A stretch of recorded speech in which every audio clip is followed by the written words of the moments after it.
राजस्थान के उदयपुर में राजकीय उच्च माध्यमिक विद्यालय सावन का क्यारा ब्लॉक कोटरा के शिक्षक लेवल 1 मोहनलाल डोरा को निलंबित कर दिया गया।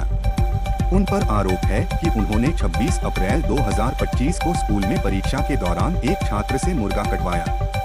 इसके अलावा मोहनलाल पर यह भी आरोप है कि वे स्कूल में मिड डे मील योजना का संचालन नियमित रूप से नहीं कर रहे थे, जिससे बच्चों के पोषण और शिक्षा के अधिकार पर विपरीत असर पड़ रहा था।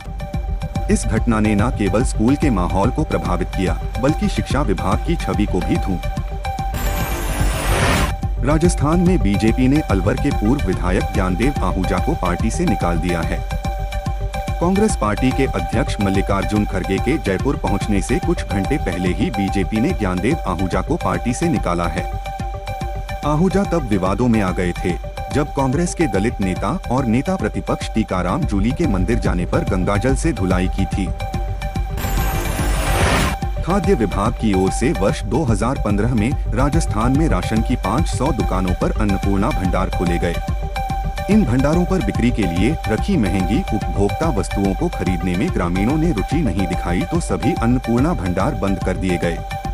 अब विभाग फिर से पूरे प्रदेश में राशन की 5000 दुकानों पर अन्नपूर्णा भंडार खोलने की तैयारी कर रहा है।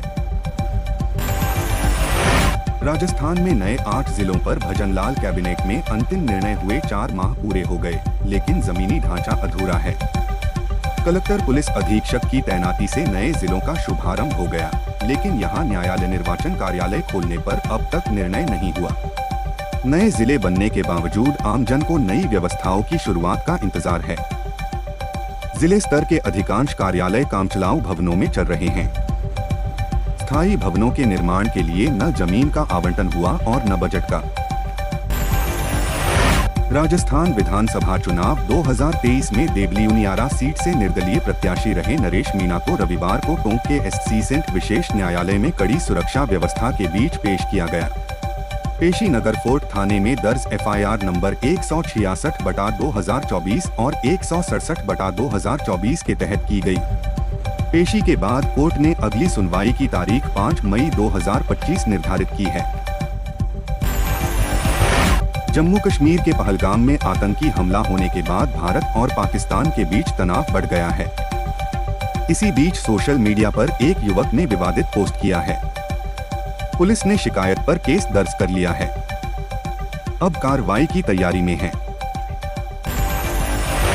सरकार ने आदर्श तहसील निर्माण, रेवेन्यू से जुड़े कार्यों की कार्यप्रणाली, सेवाओं को बेहतर करने के उद्देश्य, किसानों के आपसी विवाद रोकने व रिकॉर्ड की पारदर्शिता के लिए मॉडर्नाइजेशन प्रोग्राम DILRMP के तहत चौमू तहसील को चुना है, लेकिन चौमू उपखंड में ग्राम पंचायतों के राजस्व record digital India land record समय पर पूरे नहीं होने के कारण तहसील के 67 से अधिक गाँवों का लैंड रिकॉर्ड लॉक हो गया है।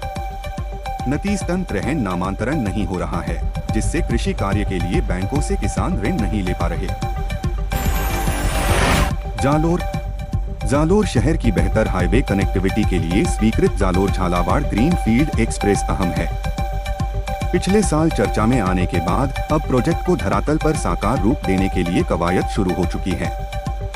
विभिन्न कयासों के बीच इस प्रोजेक्ट के लिए महत्वपूर्ण सर्वे पिछले माह एजेंसी ने शुरू किया। सर्वे के प्रारंभिक आकलन की बात करें तो एक सर्वे जीवाणा के भारतमाला एक्सप्रेसवे से किया गया। इस सर्वे के माध्यम से एक महत्वपूर्ण एक्सप्रेसवे कॉरिडोर बनाने के क्षेत्र में कार्य किया जा रहा है। पश्चिमी विक्षोभ ने एक बार फिर राजस्थान के मौसम का मिजाज बदल दिया है।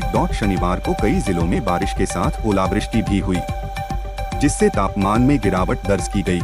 लेकिन मौसम विभाग के अनुसार मई के प्रथम सप्ताह में आंधी, तूफान व बारिश की गतिविधियों के कारण तापमान में गिरावट आने की प्रबल संभावना है। अगर आपकी गाड़ी के कागजात अपडेट नहीं हैं, तो हाईवे पर निकलने से पहले एक बार सोच लें। बिहार के विभिन्न टोल प्लाजा पर लगे कैमरों से एक्सपायर हो चुके फिटनेस सर्टिफिकेट, बीमा पॉलिसी और प्रदूषण नियंत्रण सर्टिफिकेट PUC के खटाखट चालान कट रहे हैं।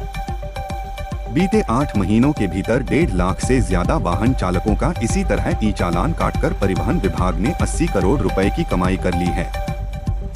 बिहार के 32 में से 31 टोल प्लाजा पर ई-डिटेक्शन सिस्टम आधारित कैमरे लगे हैं, जिनसे इलेक्ट्रॉनिक तरीके से ऑनलाइन चालान जनरेट हो जा